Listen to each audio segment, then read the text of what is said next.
안녕하세요. 북친의 서재입니다. 전쟁의 비인간성과 추함을 비난하기는 쉽습니다. 그러나 적을 죽이지 않으면 내가 죽는 극한의 상황 속에서 우리는 어디까지 윤리적인 신념과 숭고함을 지켜낼 수 있을까요? 프랑스어 우종의 영화 프란치는 전쟁 이후 살아남은 자들이 어떻게 삶을 이어가야 하는지의 문제를 담아낸 이야기입니다. 우종의 영화는 흔히 도발과 파격이라는 수식어가 따라붙습니다.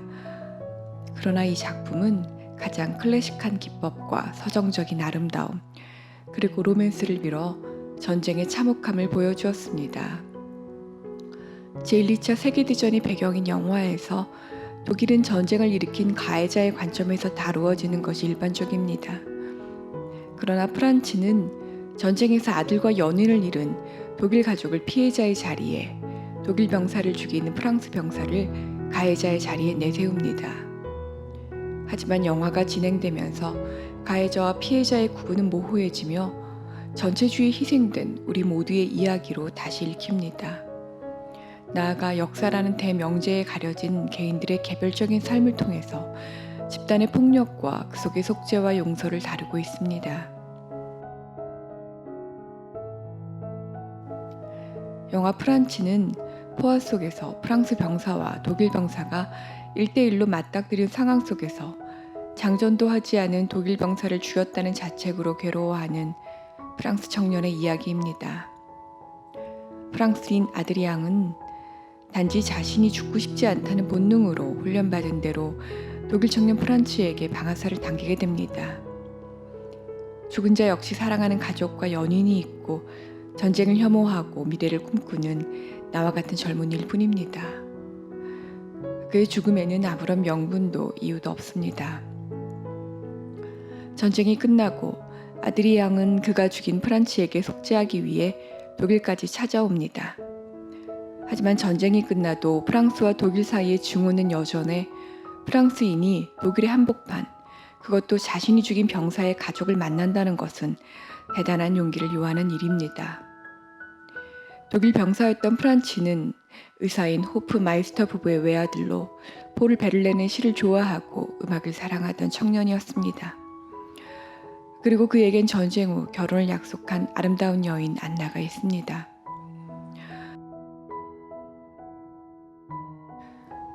안나는 프란치의 죽음 이후에도 호프 마이스터 부부의 집에 함께 살면서 프란치의 기억에서 벗어나지 못하는 여인입니다.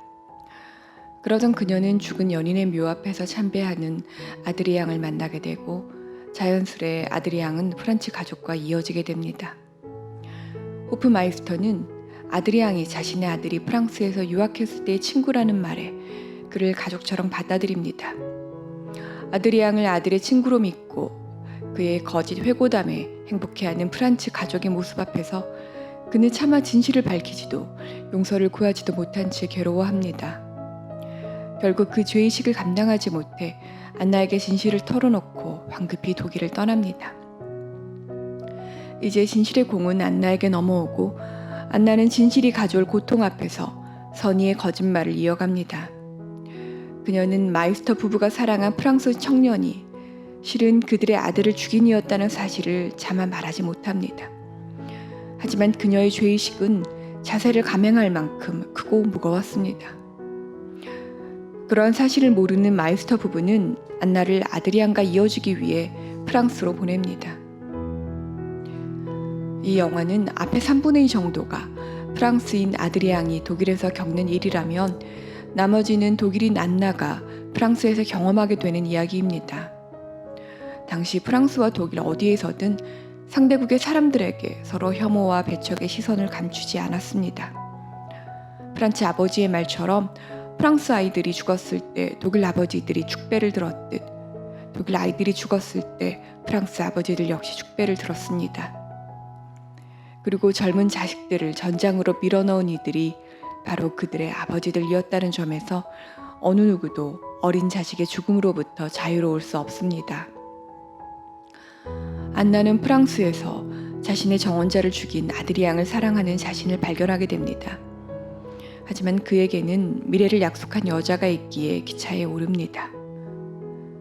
사랑했던 사람을 죽인 남자를 사랑하게 되는 것, 그것이 내일을 모르는 우리네의 인생입니다. 그리고 안나가 사랑했던 남자 프란치는 그녀의 상상만큼 멋진 사람이 아니었을지도 모릅니다. 안나는 프랑스에서 프란치가 묵었던 호텔을 찾아 투숙하지만 그곳이 환락의 장소임을 알게 됩니다. 무엇이 진실인지 우리는 알 수 없습니다. 정작 중요한 것은 진실이 아니라 우리가 진실이라고 믿는 믿음입니다. 아드리앙은 전쟁이라는 극단의 상황 속에서도 자신이 저지른 살인을 방관하지 않고 희생자의 삶 속으로 직접 뛰어들어갔습니다. 그것은 죽인 자와 죽은 자의 삶이 다르지 않다는 자각에 기인합니다. 그리고 그 시대를 살아갔던 모두는 전쟁의 피해자들입니다. 영화 프란치는 전쟁의 상흔으로 힘들어하는 주인공을 피해자가 아닌 가해자로 설정함으로써 전쟁의 고통은 모두의 것임을 보여주었습니다. 이 영화는 대부분의 장면들이 흑백으로 처리되어 있습니다. 프랑스와 독일이 공유한 역사의 아픔을 애도하기 위해 의도적으로 흑백 이미지를 선택했다고 합니다. 하지만 그러하기에 잠깐씩 비춰지는 파스텔톤의 화사한 장면들은 더욱 아름답습니다. 전쟁 이전 아름다웠던 생의 순간들은 마치 한 폭의 수채화도 같습니다. 기문의 말처럼 아름다운 것은 홀로 입증되는 것이 아니라 온갖 취약함과 더러움, 약육강식의 질서 속에 존재하는 것인지 모릅니다.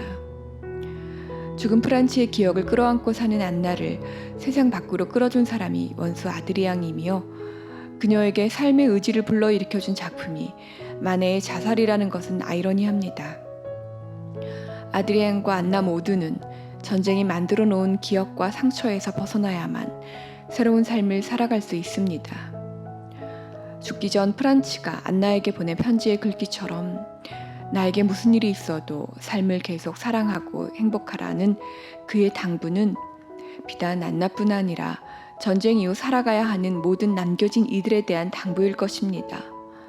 그리고 이 전언은 자살이라는 그림을 영화의 메타포로 쓴 프랑스어 5종이 관객에게 제시하는 메시지일 것입니다. 감사합니다.